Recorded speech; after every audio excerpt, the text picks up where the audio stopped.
Die Zukunft der Arbeit startet mit dir. Ganz egal, ob du CEO, angestellt, selbstständig, auf Jobsuche oder im Studium bist.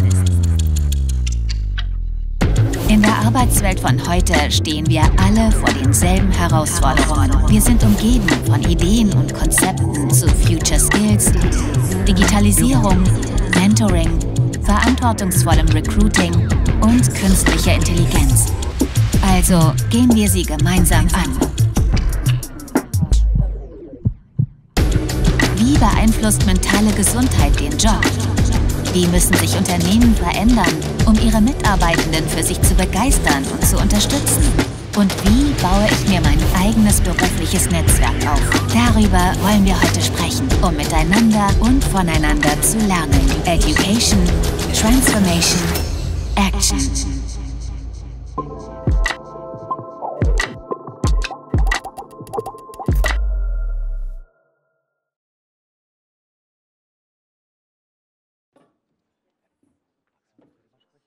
It is very bright. Hello, everyone. Welcome to this session on Germany as a global talent magnet, shaping the future workforce. If you're just joining us, please come on in. You're welcome to walk down the front aisle, however you want to take a seat. I'm very excited. We have about 39 minutes and 51 seconds for our conversation, so I'm going to get right into things.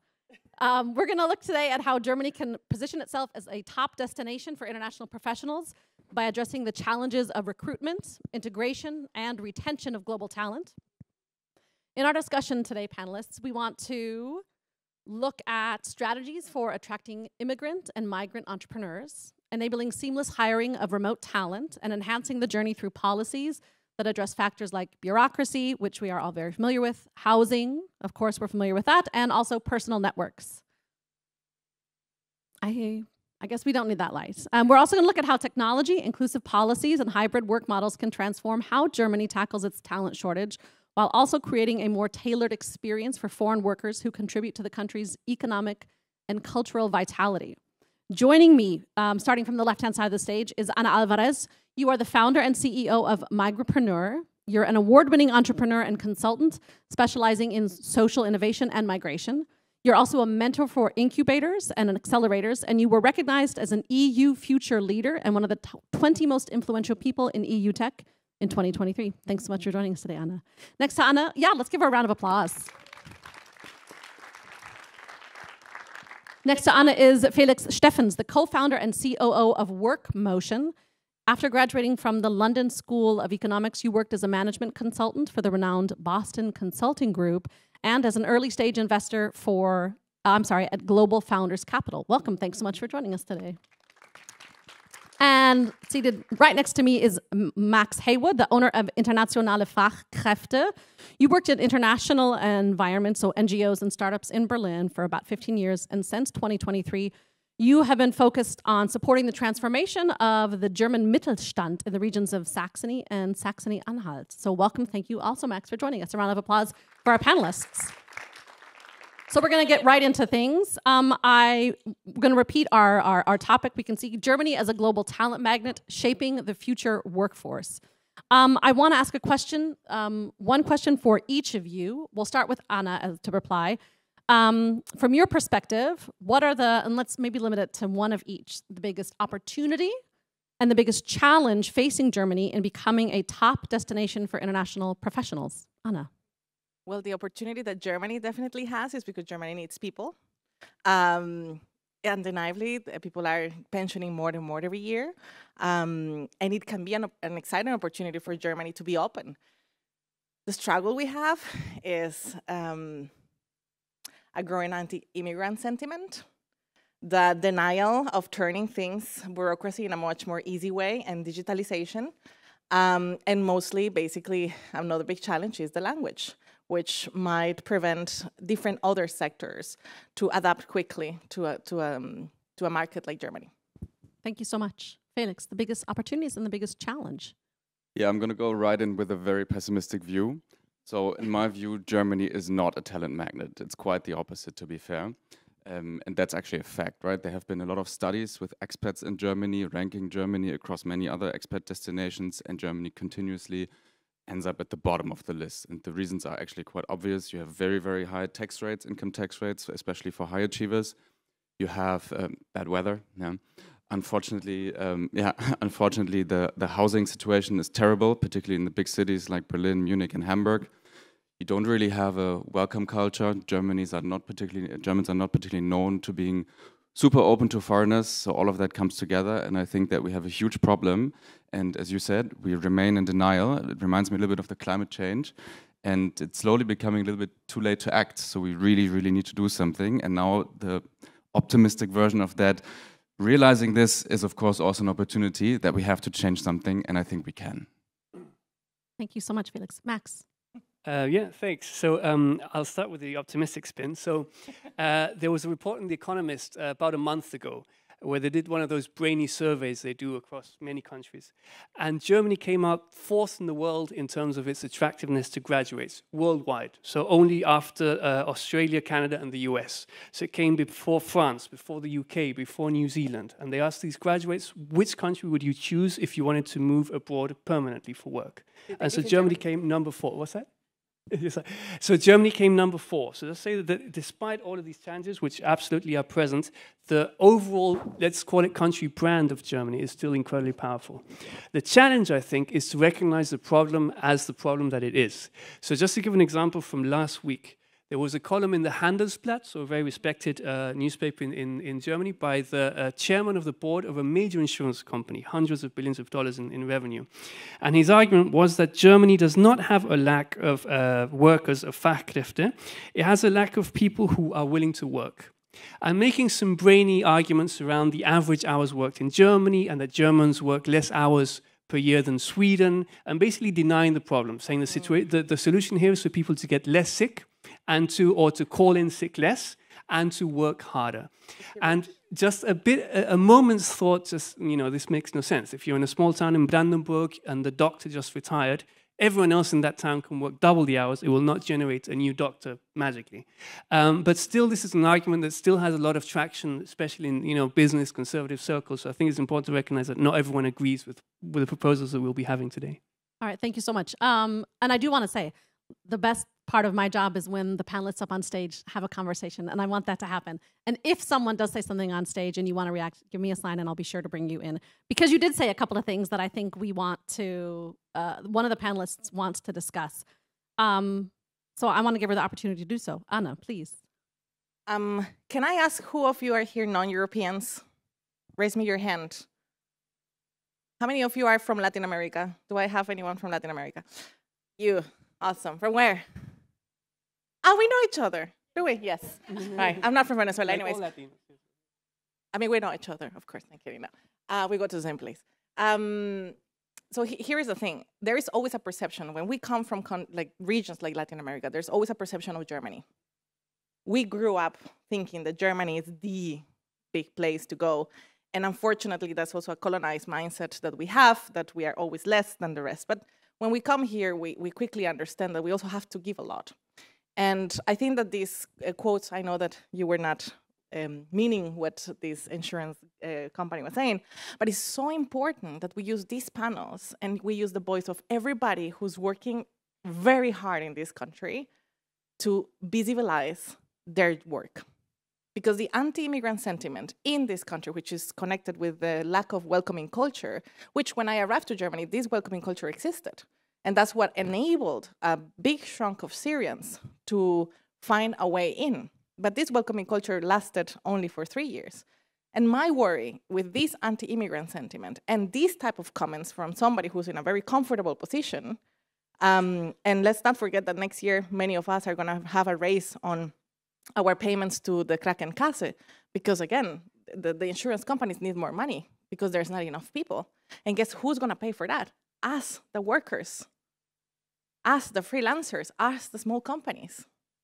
We're going to feel it from next year onwards. So I think that having this opportunity to say it, but to not even put them in the list and let's ignore them and let's take over this media. Why they're not listening to the voices? Why they're not putting anything about the 12,000 Syrian doctors that arrived in 2015, specialists that are now in German hospitals? Why we give a space to people like him and not to people that ones that are working really hard in shifts because they don't have enough doctors in this country? And yet we keep undermining the labor force that also the Arab people are for this country, for instance. Thank you so much, Anna. I mean, please applaud if you want to. Yeah.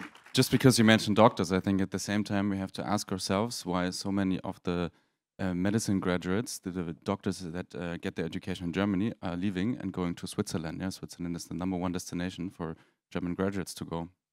Absolutely, but what about the ones who are here? The ones who came already as doctors, did the Fahar, did the extra mile, the ones that are coming from Latin America, the ones that are coming from Kenya, the ones who are coming from Philippines.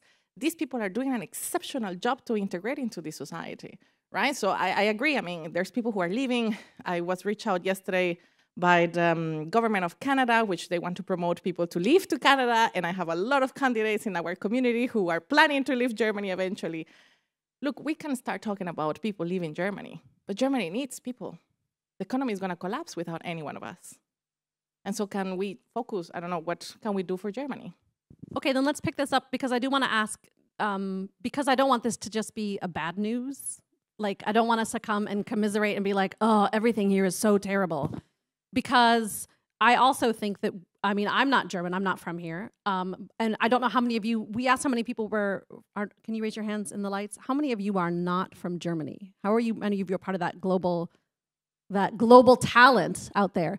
I mean, and I don't want to hear, you know, I live here, I have a kid, I have a job, I have a husband, I have a rental contract that is from 2018, and I do not want to give that up. So I'm also, like, I think we have to work to, you know, to keep things, we have to work to make sure it's okay here. So can we talk about, like, specific things? What policies, from a policy level, what policies do you see missing that can, in your various sectors, that can attract talent domestically and internationally, and then retain that talent? Like, what things are missing? Max? Yeah, so I think the key question here is to filter every policy through this overarching need. So this is known as, you know, policy coherence technically. So just making sure that every policy is geared towards that overarching goal. And just to give you a couple of examples here, the famous 49 euro ticket, which is now 58 euros, and you know, but it in itself was a huge attraction factor for Germany and also for expats who are already here. So for my the business that I'm building, I'm interviewing expats, doing structured interviews. I recently interviewed an Argentinian who, in that time, visited every Bundesland in Germany except Saarland. And this is just one example of how much people, you know, got around in that time and enjoyed their time in Germany. And yet, when you see the debates about this ticket, it's all about the cost. You know, how much is this going to cost the Deutsche Bahn? How much is this going to cost the taxpayer? When this is a critically, you know, success factor for international migrants. Similarly, with things like culture. Many of the networks that people build when they get here need some sort of structure. It's very difficult to make, you know, informal networks in a vacuum, even if it's the local pub with a quiz night. But often what you find is that people are building their networks and communities around subcultures, you know, heavy metal, theater, all kinds of different subcultures. And when you see that, for example, there may be cuts to culture budgets next year, this is also something that should be seen through the lens of what is this doing for our attractiveness as a country and as a city, right? So just a couple of ideas to kick things off. So policy, speaking about specific policies, give us the 49 euro. I mean, I would really love the 9 euro ticket back. That was a glorious summer. Yeah. But so 49 euro ticket and don't cut cultural policy. But what does that do to, like, I think there are, like, I want to hear from the other panelists. Felix, what are we doing on a policy level to attract and retain talent? Yeah, I mean, I don't have a very holistic perspective here, but I can share one policy at least that I'm aware of that many other countries have in place, because my company, we are all about remote work and workers in other countries, right? And a lot of other countries have tax rebates for immigrants. We don't have that in Germany. I think there was a discussion just a few months ago in July or so about potentially implementing something like this, but there was a huge backlash. But it's something worth considering, right? So in many countries like Italy and Spain, Netherlands, UK, the list goes on, immigrants get tax rebates for like 5 years, tax cuts, and that of course helps, right? And we don't have that in Germany. But unfortunately, that came late. That's an amazing idea, and that's something that Germany should have done some time ago. But in times of the race of the right wing, it's not a good idea to start a conversation on that, unfortunately, because the immigrants are going to pay the price that are always going to be perceived like, oh, there's so much that is being paid to immigrants, and what about us, and da-da-da. So let's say that this is, from my perspective, this is not the right time. Germany lost that opportunity some time ago. Like Netherlands, they implemented it like, what, more than 10 years ago? So what can Germany do? What does Germany need to do? Not kidding. What can Germany do? Well, first and foremost, I think I know that it's not going to be possible to reopen the conversation again, but Berlin was in a really good pathway to basically have a cap of rents, because basically the housing is also a big issue. But they really need to open up that conversation because Germany is becoming very, very expensive. The tax party would be amazing, but I don't think this is the right time, unfortunately. And I think most importantly, what every other country is basically trying to do, and it's easy to apply for visas in Dubai or Canada and so on, digitalize the processes. And yes, they also need more funding, and they cannot continue prioritizing in other things except the country. The job center is receiving less and less money every year. There's a lot of people also who are unemployed, who needs also training. There's also amazing great opportunities in the job center through the Bildungsgutschein or through the educational vouchers, and not everybody knows that this exists. But every year, more and more, the German government cuts the budget of the job centers. In fact, the Bremen job center stopped having money in July this year. And so those already are signs that the German government should be prioritizing an education to those who are already here, those who want to upskill and reskill, and be more flexible in a more lenient. And I mean, right now we're talking about AI. I don't think the government is even thinking about it, just in a very simple platform or whatever, but trying to be more digital, to bring digitalization to processes when it comes to immigration, to make it a bit easier for people so they don't have to wait for months until a job center, until an Ausländerbehörde, the immigration office, answers for their visas. So they can do way more, but I think they definitely need a plan where, an altogether plan, a country plan, if Germany really wants to make this happening. All right, thanks. I wasn't sure if you mentioned this. Did you mention the opportunity card? Are you all familiar with what the opportunity card is? Which exists in Canada already for many years. Yeah. And I don't know if... is the audience, are you familiar with the opportunity card? Which is a point system. Yeah. More or less. So it's a point system based where anyone, let's say, who wants to work in Germany can come to Germany. So it's basically easy. Hi, Bruna. Anyways, I'm always happy when I see this girl. And basically, one of the points in the systems is like you basically can learn. I mean, when you learn German, that's a certain point. If you find a job, it's also certain points. If you also find education, but also you learn German, C1 level also gives you the opportunity to have a permanent residence here. But at the same time, who can come and apply for this opportunity card? You need to have already a basis of income to demonstrate that you can live in Germany for 1 year. And that means around, please correct me if I'm wrong, I think it's around 13,000 euros a year or something like that. So who has that amount of money to come to Germany? That's basically the question here. Yeah, and then it also allows you then, you can come here for a year and you can job seek. And if you have an Abschluss from a university here, then you get 18 months. I want to move now to a different topic. You mentioned remote work. And I have here, it says that you think that remote work is the future. Why do you think that's the case?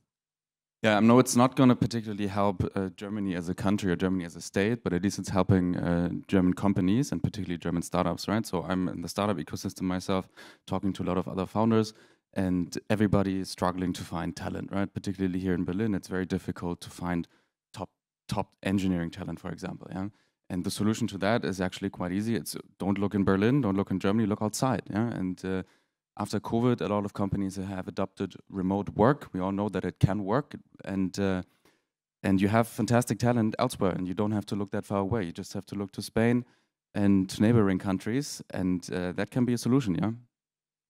I want to, you brought up remote work, and I have a couple of numbers are always really obnoxious to bring up in a panel, but I want to do a couple of numbers about remote work. So pre-pandemic, in 2019, 13% of Germany's workforce worked remotely at least 1 day each week. And in 2022, that's when the last statistics were provided, almost 1/4, something like 24.3 or 24.7% of the workforce worked remotely at least 1 day a week. And that is actually up from 2020. So now we're looking at 1 in 4 people works remotely at least 1 day a week. So that is a thing that's happening. I was just reading yesterday about an initiative that Tulsa, Oklahoma has started. And it is also, it's remote work based. But the idea is move to Tulsa and work remotely from Tulsa wherever in the world you want to work. And you get $10,000 if you stay for a year. Yeah. Some other European countries also have that. For example, Italy has also a policy that if you move to rural Italy and to specific regions like Sicily, for example, as an expat, you get a lot of money. And I've actually had friends of mine doing precisely that because of that. It's kind of, I mean, good food there. Yeah. I want to come back. You said the word expat, and I want to come back to the word expat for a minute to talk about, to talk a little bit about that word and make sure that everyone is using that, like that we all understand how it is that we're using that word. We've used the word expat, we've used the word migrant, and we've used the word immigrant. And I think those three words mean different things. So I want to take a second to clarify what we mean by each of those before we start talking about those things. So I think you said expat first, and you also said expat. I'd love to know, for you, what is an expat? Yeah. So, yes, very important to clarify. Briefly. Thank you. So, yeah, so sure. So an expat is usually understood as a person who is living outside of their country of origin for work reasons. So originally it meant just someone who lives outside of their country, so expatria, but it has more commonly become accepted that it's for work reasons to distinguish them, for example, from students or asylum seekers or people who move because of a partner. So, but it is a broad, it's contested, as they say in the literature. I'd love to know, because you use the word expat, I'd love to know what you mean with expat. Yeah, I pretty much have the same definition, actually. Yeah. So, I mean, we are a remote company ourselves. We have roughly 200 employees spread across the world, and a lot of them are actually based in other countries, but they are also expats. Yeah? They are not locals. So we have a lot of German sales managers living in Barcelona, for example. These guys are expats. All right, thanks. You didn't use the word expat. Absolutely never. But so I before I ask you to talk about migrant and immigrant, I do want to talk about that word for just a minute. My job, I am the arts coordinator at New York University in Berlin. Yes, there's a dépendance here from New York University. But before I did that, I came here on a stipend. I'm originally from the United States. I came here from a stipend, and I went to school, and then I got a job. And so I was in Germany for work and was referring to myself as an expat. And there, I don't know if any of you are familiar. We're in English here, so I think it's appropriate to talk about the English Theater Berlin. They used to have something called an Expat Expo. And they changed the name because I think that the word expat is a difficult word to use because it often comes along with, like, I'm an expat. I mean, because it is a colonialist term. And I think it's important to understand that an expatriate, I mean, there are lots and lots of people who have come to Germany to work that might not be tagged by someone here in the audience or someone on stage as an expat. And I think it's important to understand if we talk about expatriates, maybe we need to say these are people who have come here for a distinct amount of time to work, and then and they are also immigrants. So can I make the explanation? Please. So expat is a name coined by the British colonies when they were basically colonizing India, Australia, and so on. So it has a colonizer connotation in order to identify British and white people in all these countries. Immigration or migrants it's by the IOM, the International Office of Migration. It's an umbrella term to identify anybody who moves to one country to the other or one place to another and settles economically, culturally, and socially. An immigrant is a person who goes through immigration process.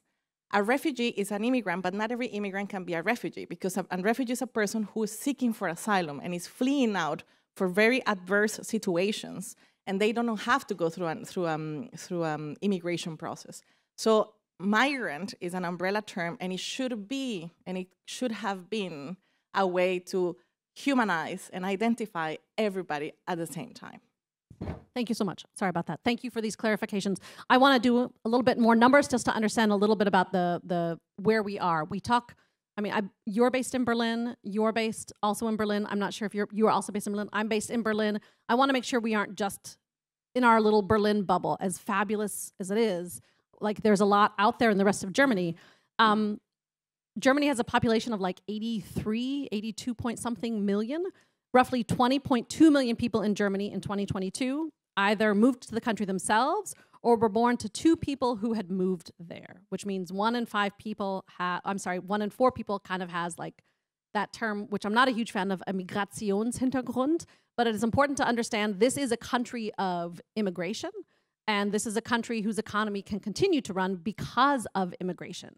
And so I want to look now a little bit at this question of some of the challenges faced by people who are here. And so I'd love, when I address this question to you, Max, I'd love to know challenges faced to expatriates compared to other types of what is that?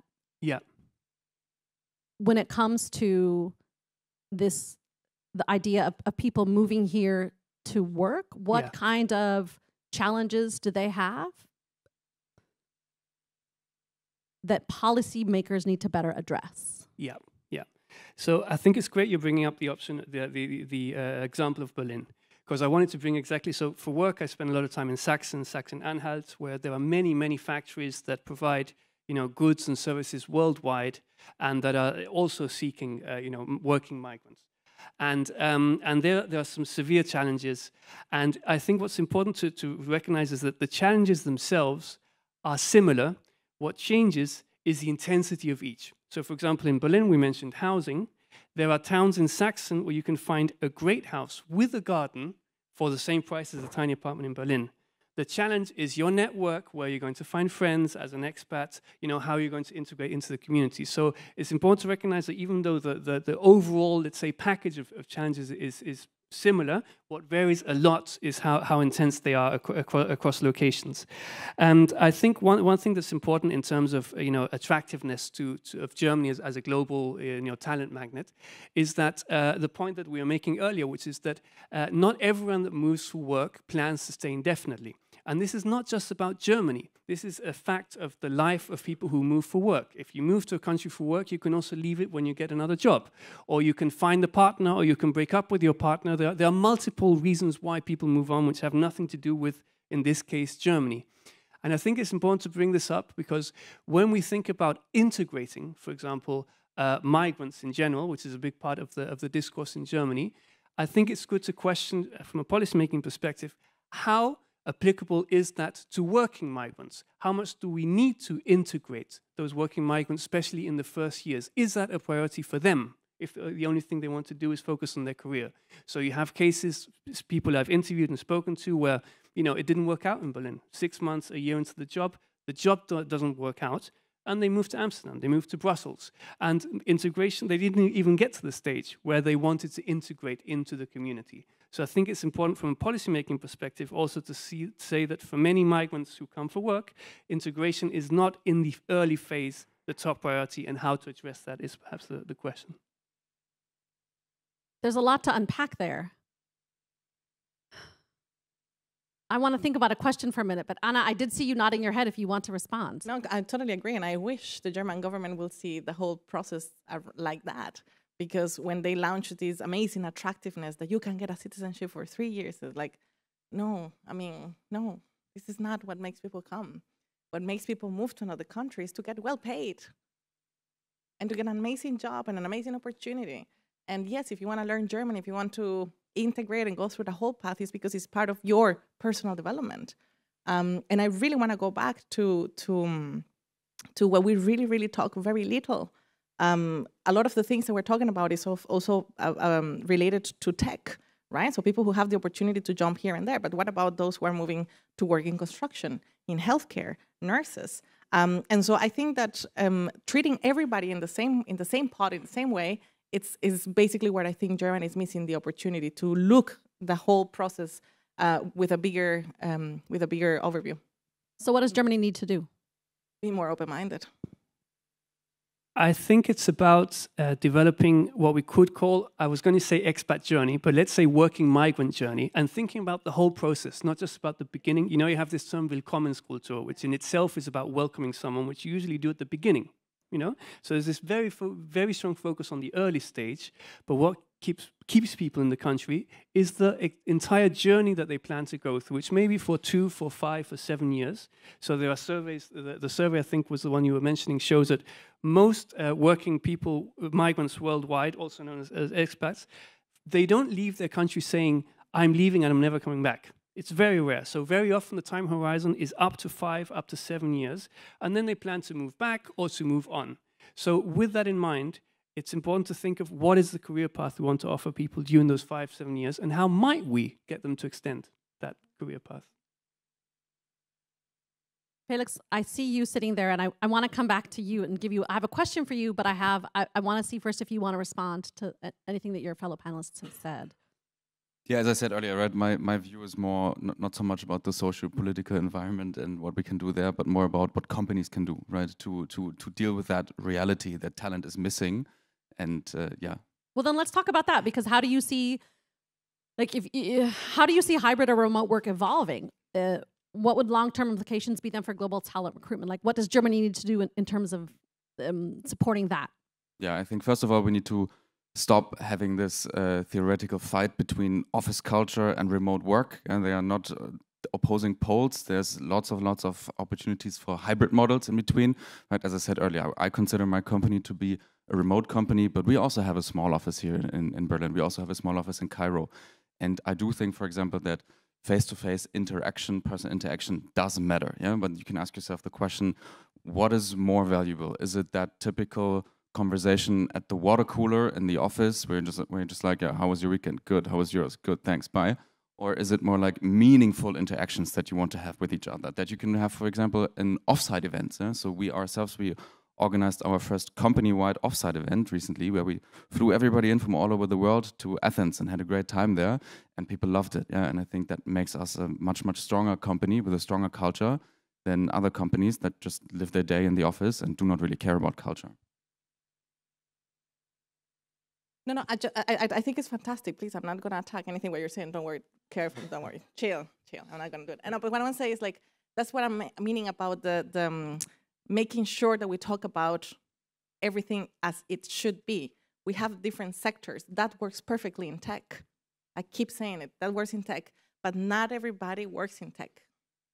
And that's where I think that we should be more open and more broad when we talk about who can manage these things. And I also want to clarify that also Migrapreneur, we don't only work on the social part. I mean, this is my personal agenda because I'm an expert in migration and I've been spreading this word for the last 9 years. But we also support anyone who comes to Germany. In fact, it's going to be available for everybody now by the end of October who comes to Germany to basically ease their way to enter Germany and to get access to experts and services like banking, insurances, and so on. But we also have a nonprofit where we keep our promise to those migrants who are still living in Germany and needs upskilling and reskilling in areas like tech. And then from the next 2 years, we will start with AI, for example, training people in AI. That's what I want to address next is the future. But because I know that we only have about 8.5 minutes left, before we get to my last question, I first want to ask, does anyone in the audience have a question that they would like to address to our panel? I see one hand right here. I see another hand right here. Thank you, Drew. Would you kindly state your name and if you have a question for the panel or for a specific person? Hi, Claire Dorsey. I have a question for the entire panel. It was an interesting talk. I feel like I would love to be left with a little bit more positivity about the future of work, so to say, in Germany and outside of Germany. To distinguish between the private... Can you please sort of hold your mic close to your mouth? Closer. Yes, that's okay, great. There we Perfect. go. Thank you. I was worried, Okay, so I would like to ask a question about distinguishing between the public, the private, and the social sectors, and each individual ecosystems and how they're actually attempting to look at work and get work in Germany and or using their networks to, with a German company, have work outside of Germany. So we know there are some public policies that are being funded for immigrants. Maybe they're not enough, maybe they're not as strong as we'd like them to be, but they are there. Maybe it's just a listing. Maybe you can give us some idea of what organizations you know of in both private, public, and social who are doing these efforts so that I can look them up later and say, oh, cool. Please. Thanks for the question, because I was going to bring this up in the future. So I do have a pretty strong opinion about this, which is that I think that these public, private, social sectors need to work together at the local level. So I see this every town I go, where you have the private sector meeting and then you have the public sector meeting, and they're working separately. When people move to a town or a community or a city, they see it as a whole. They have a whole experience. As you know, you have your employer, but you also go out, you have the culture, you have, you need support from your hospital. You're seeing it as a community, and yet you can't generate a meaningful strategy at a very high level. Each location, for example, if your major factory in that location is making valves is different than if it's making, let's say, batteries. You're attracting different types of workers from different types of countries. So what is your strategy going to be as a community with the public, the private, and the social sectors working together to say, this is the career path we want to offer, this is the community we want to build to attract people in this sector? And I think that would be the way forward to work across those sectors. Do you have specific names? Of? The person who asked the question wanted to know specific things, like specific names, places they can go look up, of organizations doing this.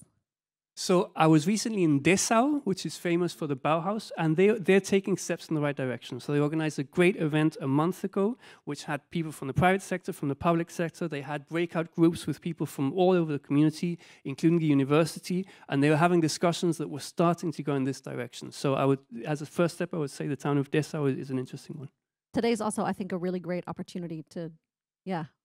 Anna, did you want to reply? Amazing, you nailed it. Because one thing is what the German government can do, and the other thing is what Germany as a country, that also involves all of us. I'm a migrant, hello, I'm also part of Germany. What we all can do, right? Of course. And so, so all of it. We cannot work in isolation. Private companies, tech companies, the government, the social sector and organizations. Now, what is the difference there? I like what you said, and that's exactly what it works. I'm a migrant, and I went through the whole process, and that's why I created what I do. Because I live through it. And something that we do at Migrapreneur, and we believe a lot, is in the local-based support. And for me, the local-based support is absolutely important. These days, migration is way different than it was 9 years ago. And something that we do and we believe strongly is to work with local communities and local influencers. And what do I mean by communities?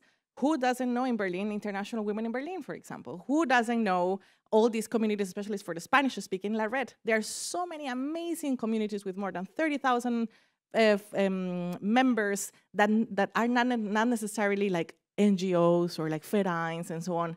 This is how people are getting access to information. And we are very happy as Migrapreneur to connect private companies and also the government to understand how to work with communities. We have done it, and thanks to that, projects like we've done in the last year, we have had an amazing reach of 1 million migrants in Germany, thanks to these communities. So again, it's time to learn how migration is doing and working these days, and we're happy to connect you with all these amazing communities locally that are amazing number of them, from WhatsApp groups, Telegram groups, Facebook groups that are doing an amazing work in helping people get access to the information that usually it's impossible with websites that, quite frankly, it's loaded with information nobody needs.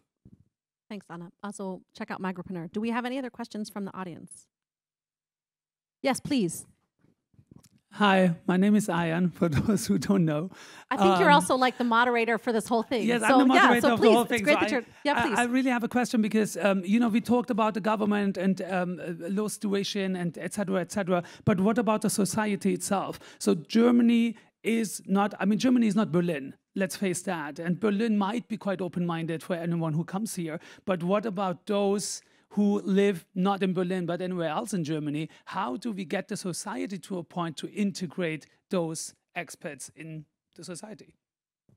This is a really fantastic question. I'm from the United States, and probably all of you know that there is a very important election coming up in a couple of weeks in the United States. And I think that the German election that's going to be coming up next year is an incredibly important election, because I think this is the most important, one of the most important questions to ask is, how do we change society? I very firmly believe in democracy, and I very firmly believe that, for me, the right decision is, now that if you are, I have a citizen of the United States, but I'm not a citizen of Germany, and I really believe that it's my obligation to become a citizen here so that I can vote to make sure that parties that have progressive, inclusive goals for Germany and for Europe come into power. And that is only one tiny voice, but I really hope that everyone here, if you're an EU citizen, I think you can vote in specific elections. Please vote in specific elections. If you are a US citizen and you have not yet turned in your ballot, please, please, please mail that immediately. And then please. Yeah. So just a quick thought on that. I think it's really important to not let these voices dominate the conversation. So I was recently in an event in Magdeburg in Sachsen-Anhalt, similar to this, talking about migration. I was on the panel with the local salsa teacher from Cuba, who's been there for 10 years, has written a book about the salsa scene in Magdeburg, which I can highly recommend. And he was saying, in all his years in Magdeburg, which is in Sachsen-Anhalt, he has never had a bad experience. So I think it's also important to tell these stories of people who are actually doing, well, who are well integrated into the community, and who are also well received and accepted and are actually leading figures in their communities. You see these stories all the time that are not being told, and I think it's really important to not just push back against that narrative, but also to tell the stories of positive migration in unexpected places. Please. Yeah. I don't have a specific answer to your question, but I have a somewhat optimistic view here, because I think we have to change things in the right direction, because we simply don't have a choice, especially if you look at the rural areas of Germany. So I can tell anecdotally from our portfolio of customers, right? Our customers are all early adopters. These are mostly tech companies, as you correctly said, right, that are adopting new ways of work, like remote work. Not so much the German Mittelstand, which is based in the rural German areas, yeah. But they will come, and they don't have a choice, yeah, because they will run out of workforce, and they will have to ask themselves the questions that we are asking ourselves here on stage in Berlin. So I think this lack of other opportunities, lack of alternatives, will us at some point hopefully get into the right place. Thank you so much, Felix. Thank you so much, Max. Thank you so much, Anna. I really wanted to have a moment to have our a final word, but I think that the best thing to do now is for those of you in the audience to approach the speakers afterwards if you have more questions for them. Thank you so much to my panelists on stage. Thank you for being a fantastic audience, and have a great rest of the day.